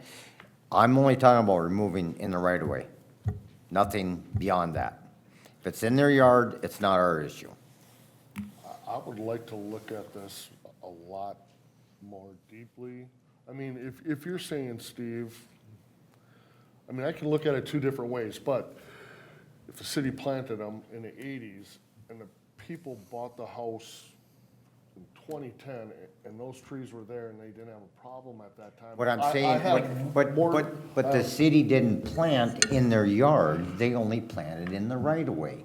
I'm Right. just talking the Right. right of way. That's what I meant. From the right of I'm way sorry. over is what I'm saying. Just the right of But way if it's is in the what I middle of their meant. yard, I'm not. They're I don't know. 100% responsible Yes. for any trees that are off the right of way, right? And Yes. actually, our attorney did a great job. They're responsible for the trees on the right of way, according to state statute. Yep. We're just trying to find some forgiveness here and maybe meet halfway. What that might be, I have no idea at this point. That's why I was saying, let's take care of maybe the one tree that we have a complaint about, and then we have this summer to figure this out. But then we're on, we're on the hook for anybody else that ever comes in. No, If we we're not. decide something different. Because we don't have a policy set at this time. But we set a precedent, that'd be, you have to do for all as you do for one. It's a tough one. I don't think we are setting one by doing that at this moment in the decision-making process, because we haven't made any firm decisions yet. I mean, so we tell him, the one guy right now that we have a problem with, that he's responsible for that tree then until we can make a decision? I guess I'm okay with that. So I did have a question for the attorney, if that's okay. So a lot of these statutes use the word maintain and maintenance, but nowhere that I've seen does it actually specify what maintain means. So does maintain mean removal of a tree that is dead in the right of way? Does it have to have a structural flaw before we're responsible? And I guess a two-part question, if one of these trees that's affected by emerald ash borer falls on somebody's car that's in the right of way, who's responsible for that? So, Mayor, Council, your code right now states that your property owner is responsible for trees located in the public right-of-way, period. So if it's got that branch about to come down, if it's diseased, whatever the issue is, they're responsible for it. As you saw in the materials, that's a duty issue between the city and a private landowner, right? It's still a tree that's in the public right-of-way, your right-of-way. So ultimately, if the city doesn't get that landowner to follow this code and take care of that tree, whatever's wrong with it, and somebody gets hurt, some property gets damaged, then that person or that property owner can come after the city because it's your tree. And you can in turn go back after the property owner for failure to deal with it. But the city is still involved in that mix. See what I'm saying? So, yeah, I mean, ideally, if the city staff sees a tree that's a problem for whatever reason in the right of way, it's best to take care of that as soon as possible before it becomes a problem. Obviously, these trees can be diseased for many years before they get so weak that something happens to them. In my experience, the bigger problem with respect to liability isn't the diseased trees like this, the emerald ash borer. It's more to do with dying trees that are just old or dying for some other reason that people don't deal with, either because they don't have money or they just don't want to. And we've dealt with trees that are on the verge of falling down. It's not a question of whether they're going to fall down. They're going to. The question is, what are they going to take along with them when they fall? But these disease trees, we've got some time to deal with them because it takes quite a while for that disease to work through that tree and get it to the point where it's weak enough to fall. But yeah, your code says right now that the property owner is responsible for it. That's where you're at. If you look at League of Minnesota, the statutes that I was sent, it does say the word maintain. Are we contradicting state statute, or is that just the league's opinion and our ordinance overrules what the state has guidelines or opinions on? Well, the league stated that the city can pass an ordinance requiring the property owner to maintain the trees. Like I said, that's between the city and the property owner. Maintain to me means if you've got a branch that's dead and about to fall, you cut that thing off, right? Right. If you've got a tree that is so diseased that it's no longer structurally sound, you take it down. Okay. Thank you.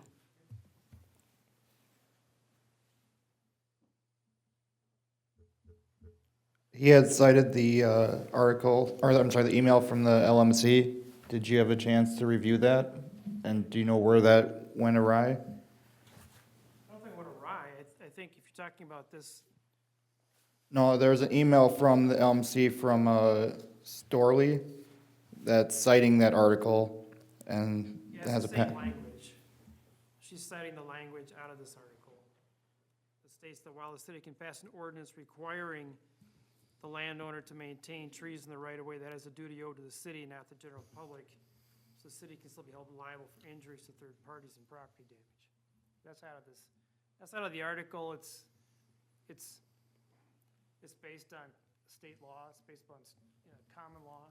Because it's your right-of-way, ultimately, it's your tree. But as between you and the property owner, you have the right as a city to tell the property owner, you maintain it. And you've already done that in your code. So if something were to happen, per se, a tree falls on something, you said that the property owner could go after us and we could go after them in the process, so is that how I'm understanding it? Yeah, who's Okay. ever injured, it might not be the property owner, it might be the next door neighbor's car. Okay. It might be somebody else that happened to be walking along and got injured by it. So his recommendation was try to take care of the trees, and you have time if they're diseased before they get to that point where you need to take them down. Or we write a letter to the landowner telling them they need to take it down. I mean, we don't have to clear the boulevards right now. Some of those trees are probably 100% fine, but over the next 5, 10 years, and who knows how this disease will hit. It might not hit every tree. It could just hit 1 in 10 or 1 in 5, or I don't know how it works. Do you, Matt? I'm not exactly sure, but I know last year when I spoke with the Department of Ag, they said in 5 years, your ash trees are all gonna be dead. There's They're not a all gonna single be gone. variety of ash Okay. that is resistant to emerald ash borer, not a single one. It's not like oak wilt where it doesn't attack some other, it's They're just universal. gone. Okay. I do have an ash tree in my yard that was probably infected, I'd say 7 or 8 years ago, and we do finally have limbs falling off of it. It's, 5, 6, 7 years. It depends on the tree though, too,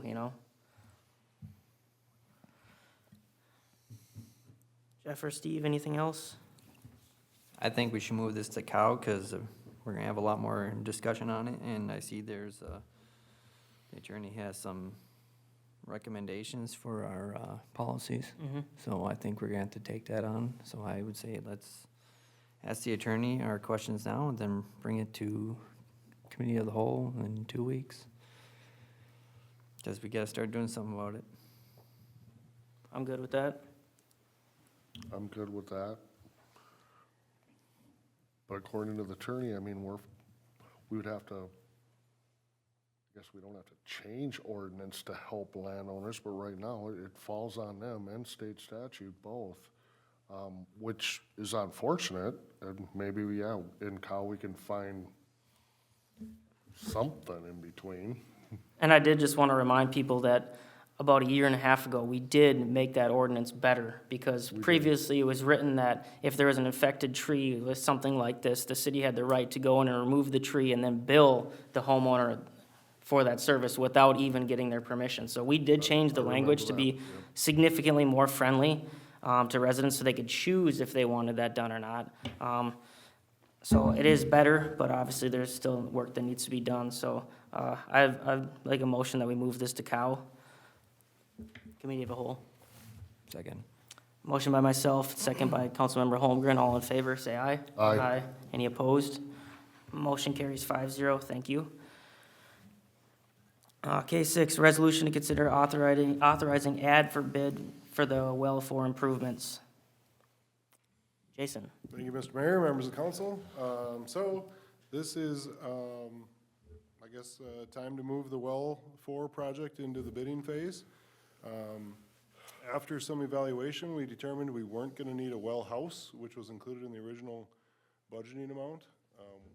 We devised a way to do the metering and elements that would have needed to be held in the well house in the actual water treatment plant.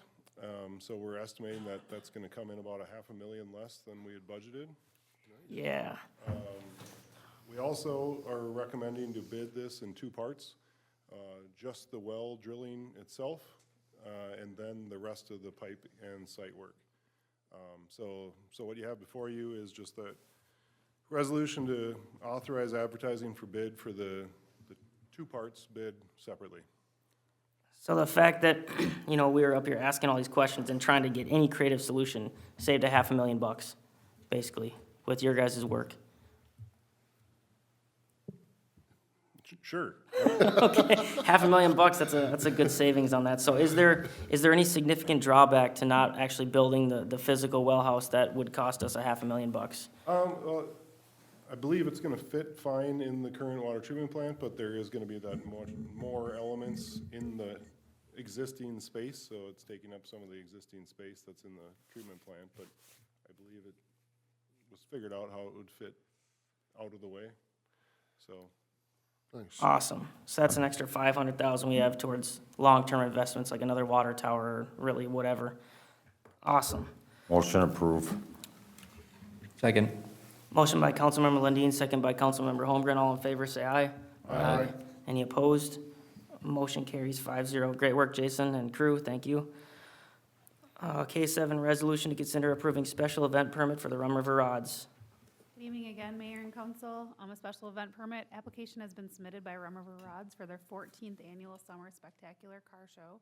The event will take place Saturday, August 9th, from 10 a.m. to 3 p.m. for a one-day event. It will be held on the streets in downtown Iceni. This event is the same day as one of our street dances and will conclude prior to the start of the street dance. It is open to the public and will include a car show, craft food, vendors, muffler cap contest, and 50-50 raffle. There is an estimated 400 to 500 people in attendance. The applicant will not be required to provide additional restrooms as they'll already be in place for the street dance for the evening. The Rum River Rods Club will walk the event area and clean any garbage after their event. And they are requesting street closure on Main Street from Short Street to 4th Avenue, 1 block north and south on 2nd and 3rd Avenues, and 2 blocks south on 1st Avenue. The event site map was included in the application, and they're requesting equipment from Public Works to include 10 barricades, 6 road closed signs to be utilized and dropped off on Saturday, August 9th at 8 a.m. And those road closed barriers and signs already go up for the street dance anyway, so it's just a few hours earlier, essentially. And we expanded a little bit more, I believe, now for the car show, but it's well-attended and people love this event. Yes, it is. They've done an awesome job. Yes, they so have. I'm gonna make a motion to approve. I'll second. Yeah, okay, motion to approve by Councilmember Lundin, second by Councilmember Peterson. All in favor, say aye. Aye. Any opposed? Motion carries 5-0. Thank you to the Rum River Rods. It's a big part of our community in the summer, and the car shows are near and dear to my heart, so I really appreciate the work on that. So I hope you guys all show up. Resolution to consider approving a special event permit for Rum River BMX 2025 Gold Cup Minnesota State Qualifier Race. Good evening again. The Rum River BMX is hosting the Gold Cup Minnesota State Qualifier Race event April 25th through the 27th. Between 6 to 10 p.m. on the 25th and 11 a.m. to 3 p.m. on the 26th and 27th. An estimated 800 to 1,000 people will be in attendance each day of the event. Parking will be in the main parking lot with overflow into the soccer field parking lot, which they have received permission from. The camping will be in the grass lot to the south of the building, and 6 portable restrooms will be on site. And Rum River BMX will have volunteers cleaning up the property. They are requesting to use 10 barricades and 25 no parking signs, and for the drop-off time to be April 25th by 12 p.m. They're requesting that the $100 cleanup deposit fee be waived. Rum River BMX has been a huge part of this community, and they've done an outstanding job. And I 100% would like to see them give us a little more lists of all these qualifying events, and maybe we can knock it all off without you having to come up here so many times. Because 100%, I'm 100%, I motion to approve it, 100%. Second. Motion by Councilmember Lundin, second by Councilmember Holmgren. All in favor, say aye. Aye. Any opposed? Motion carries